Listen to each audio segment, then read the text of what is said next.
एग्यू protein की एक कदीम किस्म है जो सख्त जेल की तरह होती है और गर्म पानी में तहलील हो सकती है और शराब और खानों में डालकर खाई जाती है।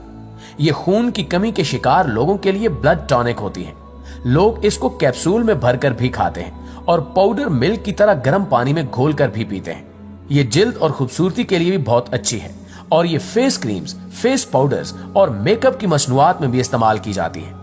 ये मामला यहां तक ठीक था, लेकिन असल इशू गधे हैं, क्योंकि एग्यू का माखिज गधों की खालें हैं। ये जेल सबसे ज्यादा गधों की खाल में पाई जाती है। चीन इसे धड़ाधड़ मार्केट करता है और इसका कमर्शियल इस्तेमाल 2011 में शुरू हुआ। चीन के माहिरीन ने जब इसे कॉस्मेटिक में इस्तेमाल करना शुरू किया तो पूरी दुनिया में गधों पर मुश्किल वक्त आ गया। चीन में सन 2000 में 1,10,00,000 गधे थे, लेकिन एग्यू के जदीद इस्तेमाल के बाद ये तादाद कम होकर 40 लाख रह गई और फिर चीन इसके बाद दुनिया में गधों की खाल का सबसे बड़ा बरामद कुनिंदा बन गया। ये Uganda, Tanzania, Botswana, Burkina Faso, Mali और सेनेगाल से हर साल गधों की 18 लाख खालें इंपोर्ट करता है, जबकि डिमांड 1 करोड़ खालें हैं। यूं चीन को हर साल 82 लाख मजीद खालें चाहिए।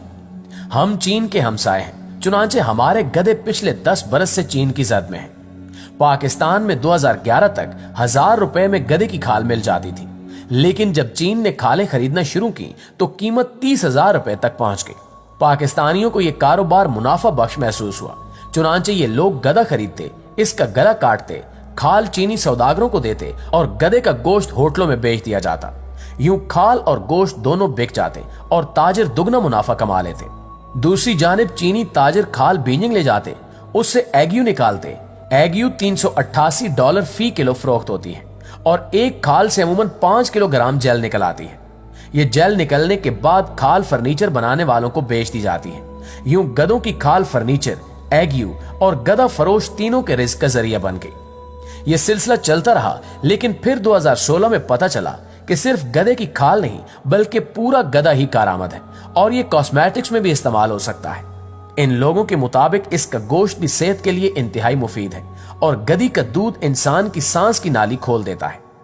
इस रिसर्च के बाद चीन में सालम गधे की डिमांड में इजाफा हो गया और चीनी ताजिर डॉलरों के ब्रीफकेस भरकर अफ्रीका पहुंच गए, जिसके बाद डिमांड और सप्लाई का इशू बना और अफ्रीका में गधों का बहरान पैदा हो गया। चुनांचे अफ्रीकी मुल्क ने गधों और गधों की खालों की एक्सपोर्ट बंद कर दी। अफ्रीका से जवाब मिलने के बाद पाकिस्तान गधों के मामले में चीन की वाहिद आस बन गया। इस तरह चीनी ताजरों ने पाकिस्तान का रुख कर लिया और हमारी मौजूदा हुकूमत ने भी इस सुनहरी मौके से फायदा उठाने का फैसला किया।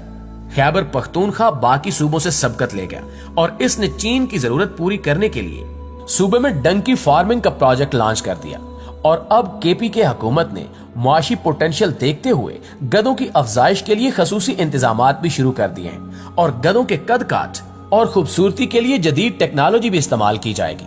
खसूसी शेल्टर भी बनाए जाएंगे, बिल्डिंग भी और गधों की निगहदाश्त के लिए मुलाजमीन के कंपाउंड्स भी। ये तमाम बिल्डिंग सोलर एनर्जी पर चलेंगी और गधों की नस्ल में इजाफे के लिए टेक्निकल और नॉन टेक्निकल स्टाफ भी रखा जाएगा। जी तो मुआजिज दोस्तों, ये थी हमारी आज की वीडियो। इस हवाले से आप दोस्तों की राय क्या कहती है, कमेंट करके हमारे साथ शेयर जरूर कीजिएगा।